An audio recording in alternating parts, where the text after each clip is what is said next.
bienvenue dans votre émission Urgence Santé qui vous fait gagner en santé. Aujourd'hui, nous parlons d'une maladie peu connue mais bien réelle, l'hémophilie.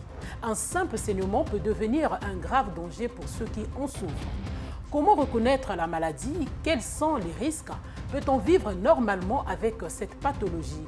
Le docteur Armel Boukouta, hématologue à l'hôpital général de Luandili, nous en parle. Docteur Armel, bonsoir et vous êtes le bienvenu sur ce plateau de l'émission Urgence Santé. Vous êtes hématologue à l'hôpital général de Luandili, c'est bien cela? Oui. Alors, l'hématologue, l'hématologie, c'est des spécialités en tout cas pas trop bien connues du public. Pouvez-vous nous dire un mot? C'est vrai.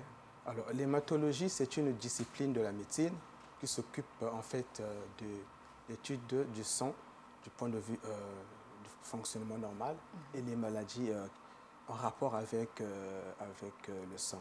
Et à côté, il y a également ce qu'on appelle les organes hématopoïétiques, c'est-à-dire la rate et les ganglions. Et donc, toutes les maladies en rapport avec ces organes également concernent de l'hématologie. Alors, l'hématologie, on peut dire qu'on peut avoir trois parties. On a d'abord ce qu'on appelle les hémoglobinopathies. Alors, c'est une partie de l'hématologie qui s'occupe de l'étude de la maladie de l'hémoglobine de globules rouges. Alors, parmi ces maladies, nous avons la drépanocytose et les thalassémies. La drépanocytose, c'est la pathologie de l'hémoglobinopathie qui est plus courante, qui est plus présente dans notre contrée. Alors, après donc les hémoglobinopathies, on a ce qu'on appelle de l'oncohématologie. Donc, l'oncohématologie va se charger de l'étude du cancer du sang. Cancer de sang. Tels que, par exemple, les leucémies. C'est l'oncohématologie. Et ensuite, à côté, nous avons également ce qu'on appelle les pathologies ou les maladies de l'hémostase. C'est des maladies qui sont liées à un problème de la coagulation du sang. C'est, par exemple, l'hémophilie dont nous allons parler. Et c'est le cas qui nous concerne ce soir. Exactement. Alors, nous entrons en plein dans notre émission. Docteur, que savoir d'emblée sur l'hémophilie? Alors, merci. Alors, l'hémophilie peut être définie comme une maladie hémorragique héréditaire et qui se caractérise par une difficulté pour le sang à se coaguler correctement. Donc, c'est-à-dire que le sang ne coagule pas, non, peu importe. Le patient, il a dit qu'il y a une blessure. On va dire que ça concerne le plus souvent le sexe masculin. Donc, le patient, il a une blessure et donc le sang ne fait que couler de façon un peu continue, sans pourtant que le saignement ne tarit. Alors, est-ce une forme de cancer? Alors, l'hémophilie, comme je l'ai dit, c'est une maladie héréditaire. Elle est génétique. C'est pas une forme. Elle est hémorragique. Hein? C'est hémorragique. C'est pas une forme de cancer. Ah, c'est pas une forme de non, cancer. C'est pas une forme de cancer. Parce que le cancer, c'est quoi? Le cancer, c'est une maladie qui est issue par une transformation des cellules d'abord normales de l'organisme. Un dysfonctionnement des cellules. Après, ces cellules deviennent anormales finalement. Elles vont se mettre à proliférer de façon anarchique et excessive. Donc, l'hémophilie n'a rien à voir avec le cancer. Avec le cancer. Non, alors, nous évoluons, docteur. Quelles sont les causes de l'hémophilie? Alors, on va dire que l'hémophilie est due à un déficit en facteur de la coagulation. Ça peut être déficit en facteur 8, en facteur 9. Alors, pour comprendre cela, je pense qu'il faut d'abord parler de ce qui se passe en temps normal quand quelqu'un est blessé. Alors, quand quelqu'un est blessé, en temps normal, le sang jaillit et il faudrait bien que ce sang s'arrête. Alors, dans l'organisme, on va faire solliciter, il y a des mécanismes que l'organisme va solliciter, donc qui vont concourir à arrêter ce saignement. Arrêter ce saignement, donc à la coagulation. C'est ça. Donc, l'ensemble de ces mécanismes qui concourent à arrêter le saignement est appelé hémostase. Et donc, ces mécanismes vont faire appel à ce qu'on appelle des protéines de la coagulation, encore appelées les facteurs de la coagulation.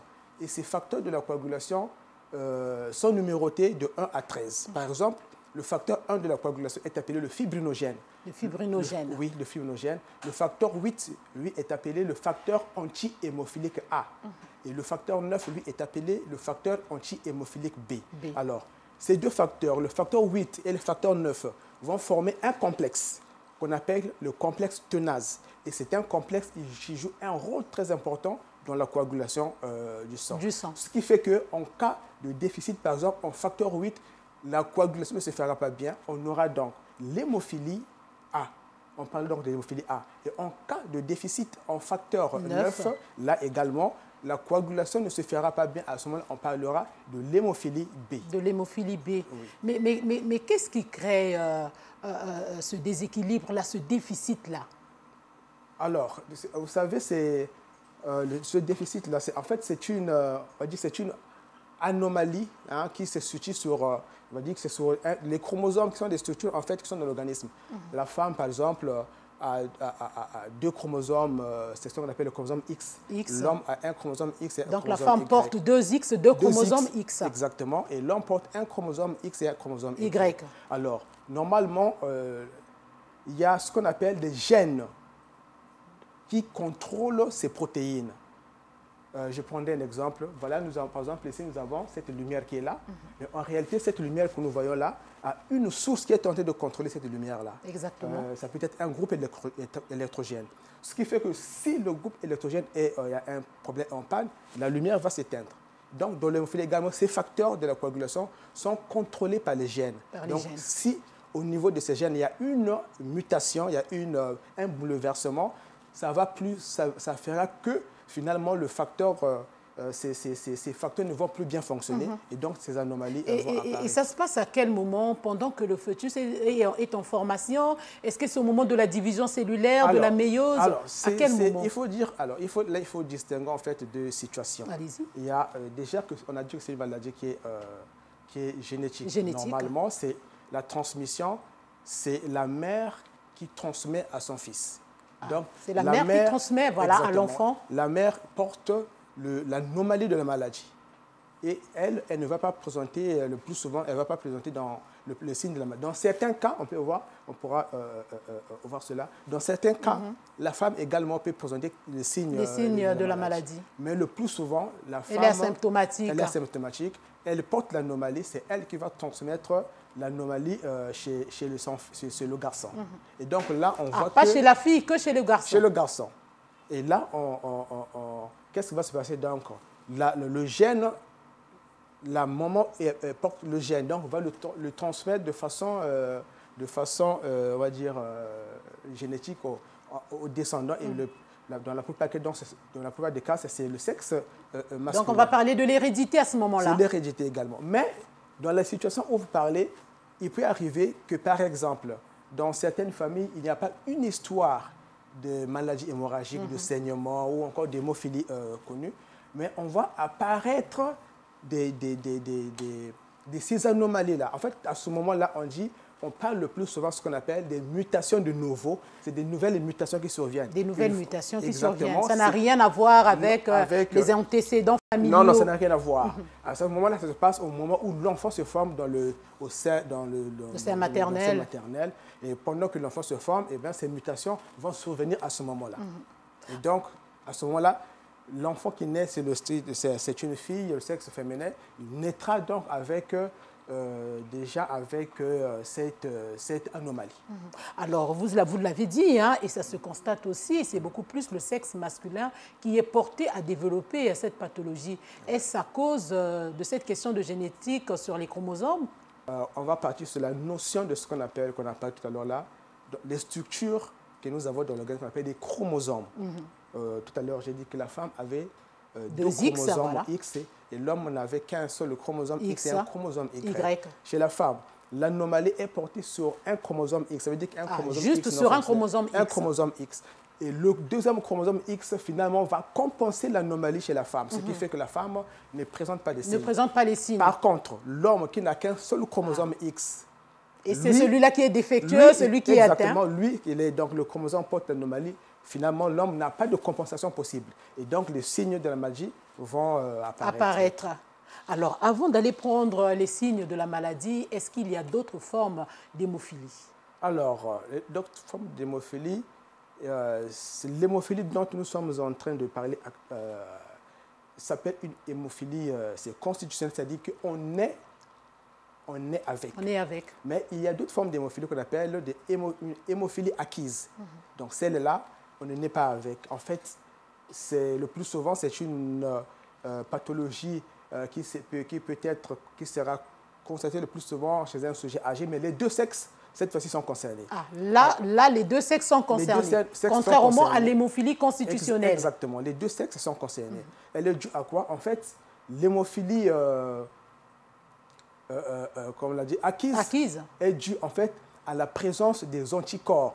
L'organisme produit finalement des anticorps qui vont se retourner contre les facteurs de la coagulation.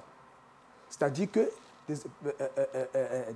les anticorps qui veulent, par exemple, qui vont par exemple attaquer le facteur 8 de la coagulation, à ce moment-là, ça va donner une forme de l'hémophilie A, ou soit c'est le facteur 9 de la coagulation. Et à quel moment l'organisme produit ces anticorps? Est-ce que c'est lorsqu'il y a un microbe qui pénètre l'organisme? Alors, c'est souvent en rapport avec certaines pathologies comme le cancer. Ça va susciter finalement la production des anticorps qui vont se retourner contre les facteurs de la coagulation.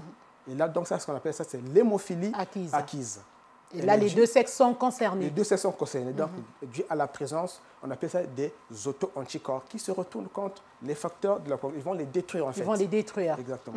Donc, nous n'avons que deux types. Nous avons l'hémophilie constitutionnelle et nous avons acquise. Oui. Venons-en aux symptômes, aux signes cliniques. Comment reconnaître la maladie? Qu'est-ce qui se manifeste? Alors, la maladie, le plus souvent, se manifeste par ce qu'on appelle les signes hémorragiques. Des signes hémorragiques. On va avoir d'abord ce qu'on appelle des hémarthroses. C'est quoi une hémarthrose? L'hémarthrose, ce n'est rien d'autre qu'une accumulation du sang au niveau des articulations. C'est différent des hématomes? Là, c'est une hémarthrose. Hémarthrose.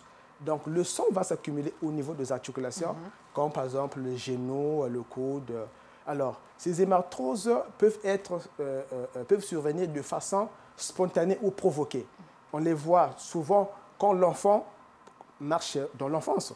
Quand l'enfant commence à marcher à quatre pattes, il va solliciter en fait les articulations comme le genou. Et c'est à ce moment-là que les parents peuvent constater qu'au niveau des genoux, le genou de, par exemple, du bébé, de l'enfant qui marche à quatre pattes a pris du volume, a gonflé.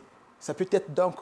donc on peut constater un gonflement au niveau du genou. Pas seulement les genoux, mais les autres articulations. Oui, les autres articulations. C'est ce qu'on appelle une hémarthrose. Et ces hémarthroses, on peut également les voir chez les sujets un peu plus âgés. Alors, en dehors des hémarthroses, on peut avoir des hémorragies de post-circoncision. Vous savez, dans notre contrée, la circoncision est d'actualité. Et parfois, les gens les pratiquent sans pourtant prendre des dispositions. Et finalement, on peut, dans ces circonstances-là, on fait la circoncision. Finalement, on est surpris que le saignement continue, voilà, ça ne coagule pas. Donc, et chez nous, il faudrait que je dise que c'est la circonstance de découverte la plus présente. On découvre souvent les enfants hémophiles lors de la circoncision. Lors de la circoncision. C'est ça. Donc les parents devaient être plus éveillés, plus avisés pour faire attention à ce genre de signes. Normal, mais dans ce contexte-là, normalement, ce n'est pas les parents. Les parents vont aller voir le médecin ou un agent de santé pour faire la circoncision. Donc là, ça concerne c'est les agents de santé qui devaient être prudents avant de réaliser un acte chirurgical, même mineur qu'il soit, de demander d'abord ce qu'on appelle un petit bilan de la coagulation pour voir si le patient coagule bien. Voilà, c'est très important. Faire. Donc, après, alors je vais vous, si vous voulez, on peut faire ouvrir une parenthèse. Allez-y. Pour raconter cette petite histoire. Alors, il y avait un couple qui devait faire circoncire leur enfant. Finalement, ils arrivent à l'hôpital, voient le médecin. Le médecin reçoit et demande un bilan de la coagulation, c'est pour voir, comme vous venez de le dire, si l'enfant coagule bien. Quand ils sortent du bureau du médecin, finalement, il y a quelqu'un qui va les intercepter. Lui va trouver que faire les examens, c'est faire dépenser aux parents. Que lui pouvait le faire sans demander le bilan. Il va donc réaliser l'acte. Et quelques heures après, les parents vont appeler la personne qui a fait la circoncision pour dire que l'enfant continue à saigner. Et lui va dire au téléphone que non, mais ne vous en faites pas, le saignement va s'arrêter. Va s'arrêter, ça va s'arranger. À saigner, jusqu'à ce que finalement, les parents se rendent compte que l'enfant devenait fatigué. Ils arrivent à l'hôpital, l'enfant est décédé. Voilà un peu ce qui peut arriver. C'est écœurant, c'est choquant. Dans ce genre de situations-là. Et donc, en dehors des hémorragies de post-circoncision, on peut avoir aussi des hémorragies post-avulsion dentaire. Quand on extrait une dent. Lors de l'extraction dentaire. Également, on peut avoir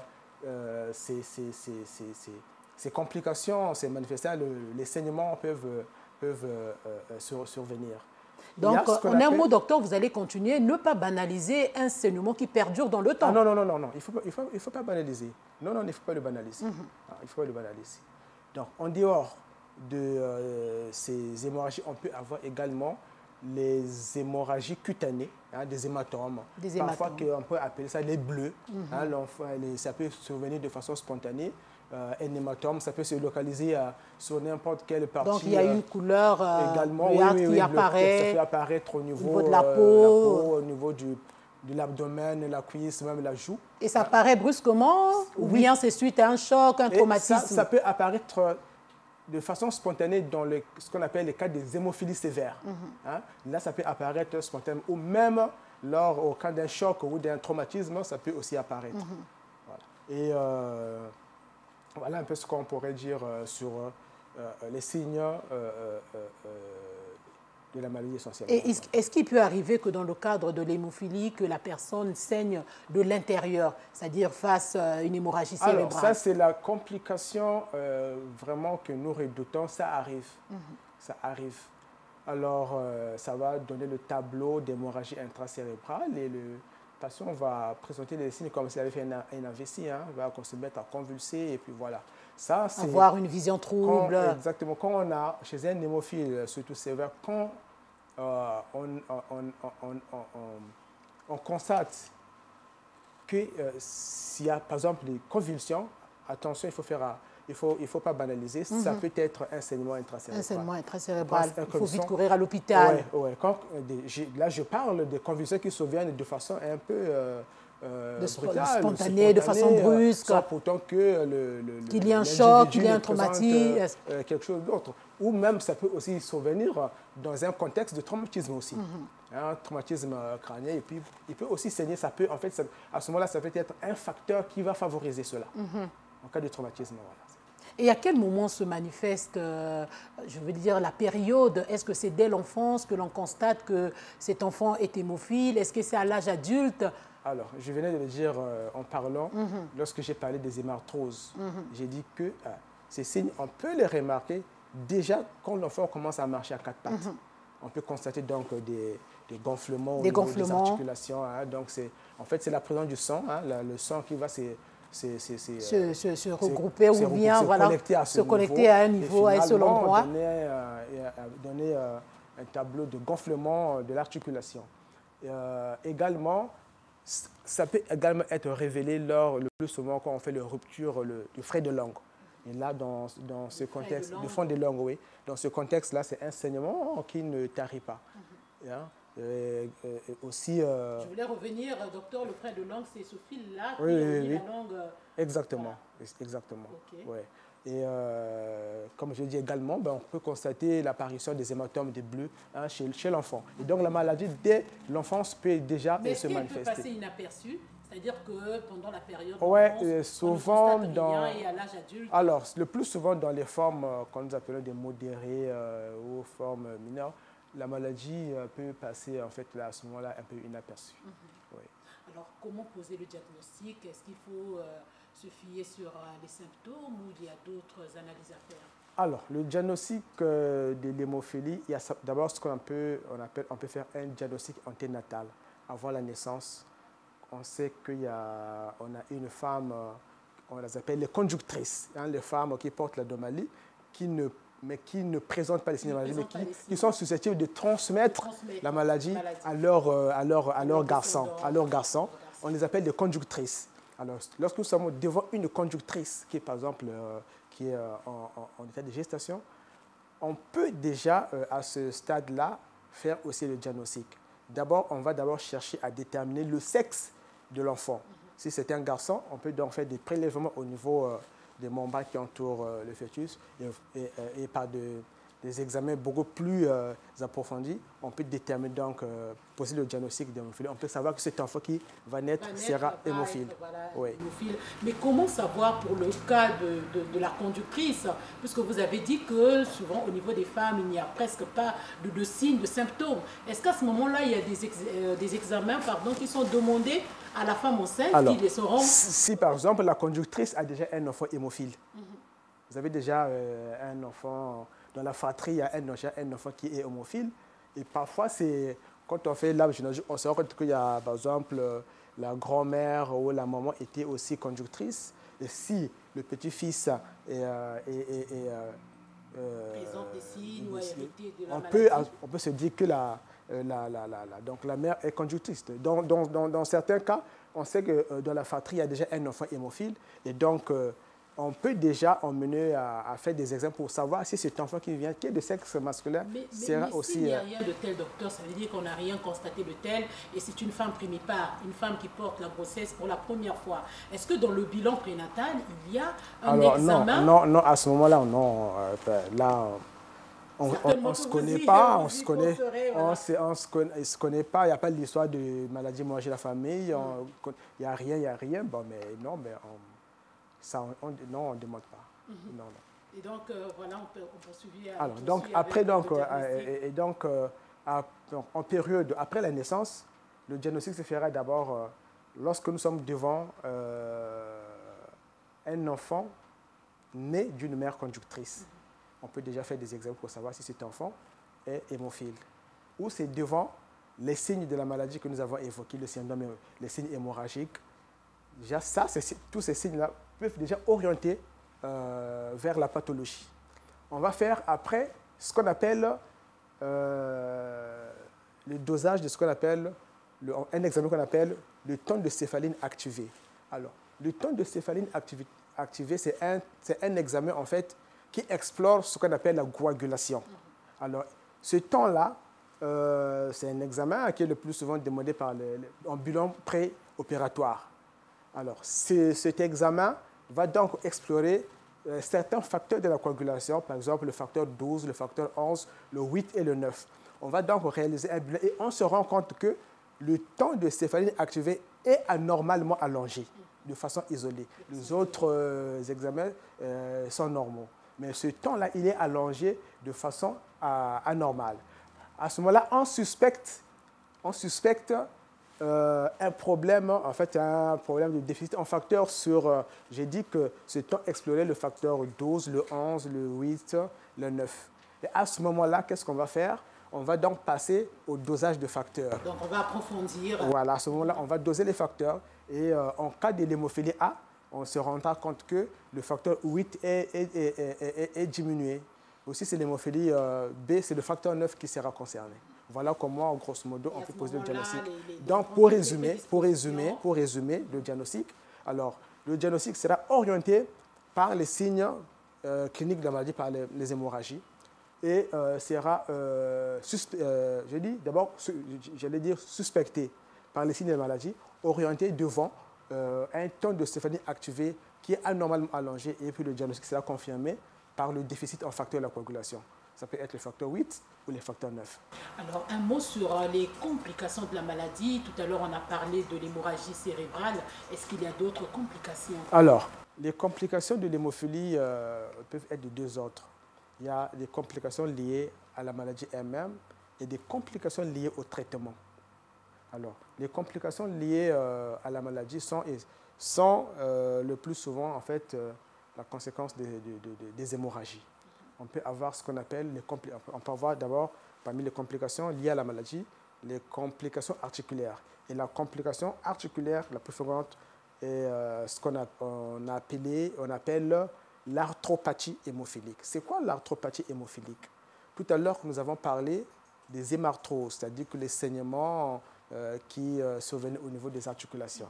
Alors, lorsque ces saignements vont se répéter au niveau des articulations, dans le temps, finalement, il y aura destruction des structures articulaires, ce qui fera que l'articulation sera déformée. Le plus souvent, il s'agit du genou, ou soit le genou est bloqué, donc les mouvements seront limités, très limités, et donc l'individu ne pourra plus vraiment utiliser son membre correctement à cause de cela. C'est ce qu'on appelle l'arthropathie hémophilique. Donc, en dehors de l'arthropathie hémophilique, bon, on peut avoir comme complication liée aux hémorragies.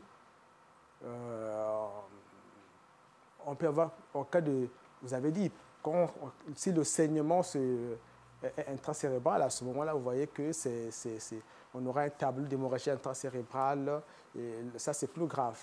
Si l'hématome est localisé, par exemple, au niveau de l'orbite, on peut avoir une cécité. Donc, perte de la vue, ça j'en ai vu déjà, un patient qui a déjà perdu, la vue, un œil, à cause de cette localisation-là. Alors, il peut s'agir également des hématomes, ça peut se localiser au niveau des muscles. À ce moment-là, il peut y avoir une absédation. L'abcès peut apparaître au niveau du muscle. Et ça également, peut-on noter des anémies sévères? Également, parmi les complications de la maladie, nous avons des anémies.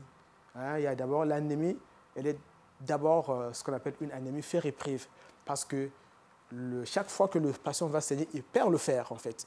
Et à la longue, le déficit en fer va s'installer. Et comme le fer est très important dans la constitution du sang, finalement l'anémie à longue pourra s'installer. Mais l'anémie aussi peut s'installer du fait que si le patient perd beaucoup de sang, on peut avoir